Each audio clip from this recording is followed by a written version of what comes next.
Honorable Professor Manoj Kumar Jha. शुक्रिया माननीय उपसभापति महोदय। सदन का जिन किसी ने इस पर चर्चा की कोशिश शुरुआत की, इस आइडिया को भी सलाम प्रणाम।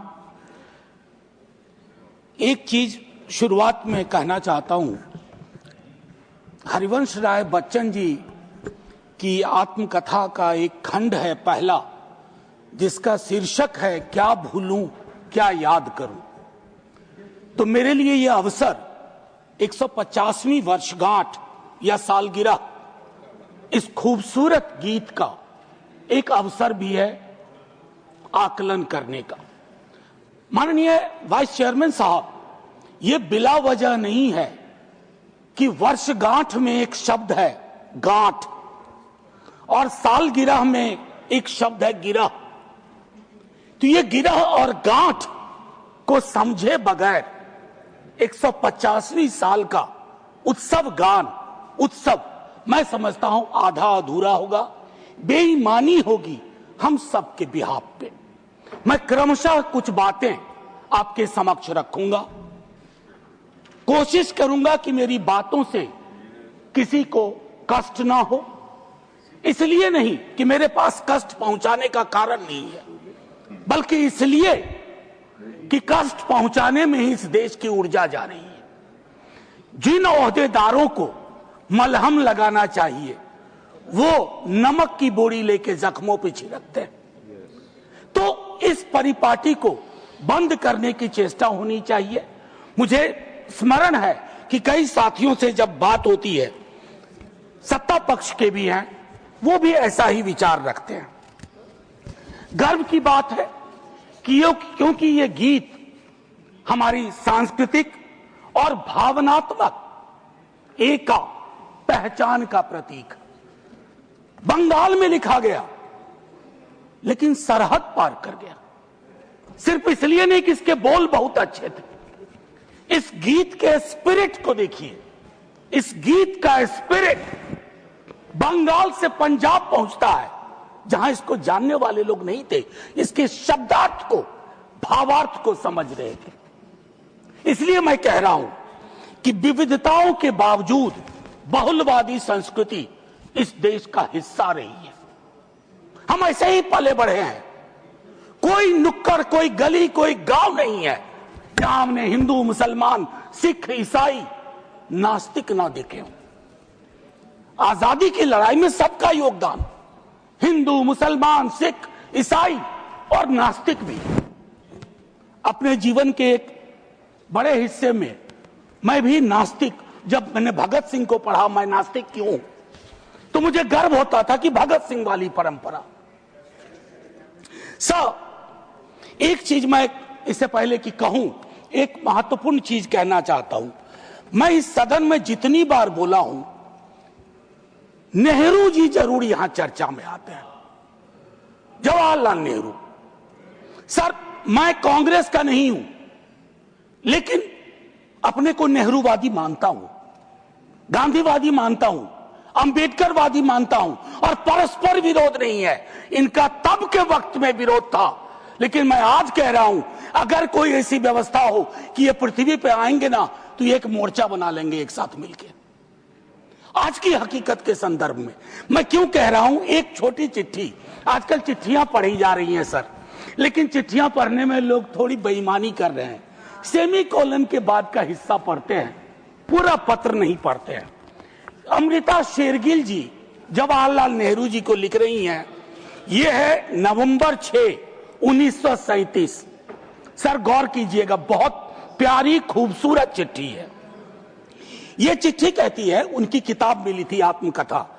यह चिट्ठी कहती है, my dear Jawahar, as a rule I dislike biographies and autobiographies.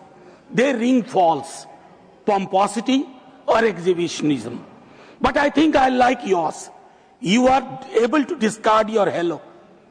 You are capable of saying, when I saw the sea for the first time, when others would say, when the sea saw me for the first time.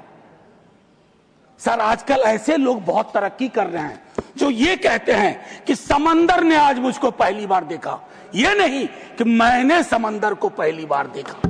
ये एक महत्वपूर्ण चीज है sir. ध्रुवीकरण आज के हमारे जीवन का हिस्सा बन गया।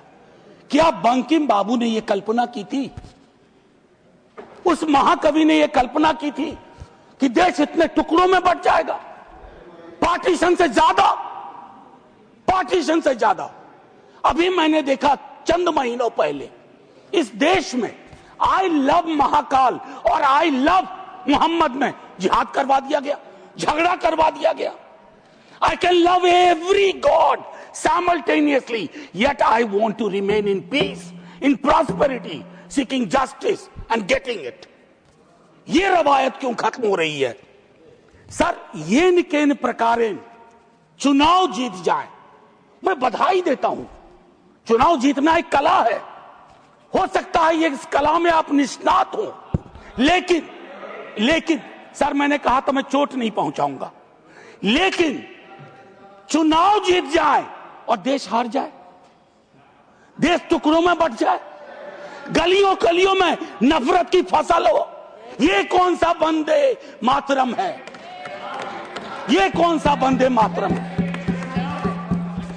मैं सिर्फ ये कहना चाहता हूं, चुनाव जीतने की कई पद्धतियां हैं। कुछ पब्लिक को पता है, कुछ अभी नहीं पता है, आने वाले दिनों में पता चल जाएगा, क्योंकि इस मुल्क में कोई सीक्रेट बहुत दिन छुपता नहीं है।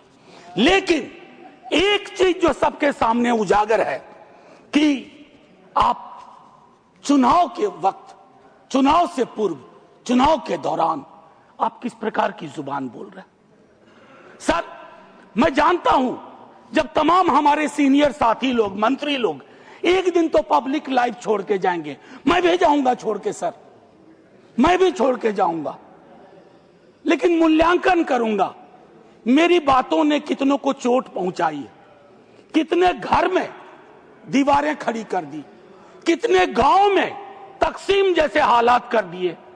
मैं वंदे मातरम के माध्यम से कश्मीर पे बोलूंगा, शाम में मेरी ट्रोलिंग हो जाएगी, मैं नहीं बोलूं क्या? चुप हो जाऊं भय से, डर से? सर 1 मिनट का वक्त दीजिए, मैं ज्यादा वक्त, मेरे दूसरे स्पीकर हैं वो बोलेंगे, बस उसको 1 मिनट का वक्त दीजिए। मेरी बातें अधूरी रह गई हैं, लेकिन ऐसे अवसरों पर अक्सर होता है। सालगिरह जरूर मनाएं, गिरह का ध्यान रखें, वर्षगांठ जरूर मनाएं, गांठों का ध्यान रखें, और अगर वो न कर पाए तो इतना जरूर करें, इन महापुरुषों को, इनकी रचना को अपनी राजनीति का अवसर न बनाए, औजार न बनाए। और एक आखिरी टिप्पणी करूंगा, पहले भी कह चुका हूं सर, इस सदन में पक्ष विपक्ष दोनों तरफ महापुरुषों को याद करने वाले लोग हैं।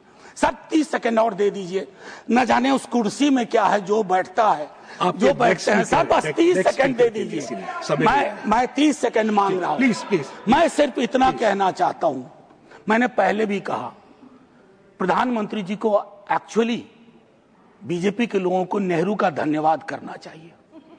वो पॉलिटिकल लाइफ जैकेट की तरह इस्तेमाल किए जाते हैं।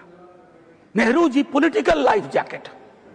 इसलिए कल सदन में एक नेता ने कहा, मैं आज यहां दोहराता हूं, एक दिन तय करिए और तय करिए कि मुकदमा हो।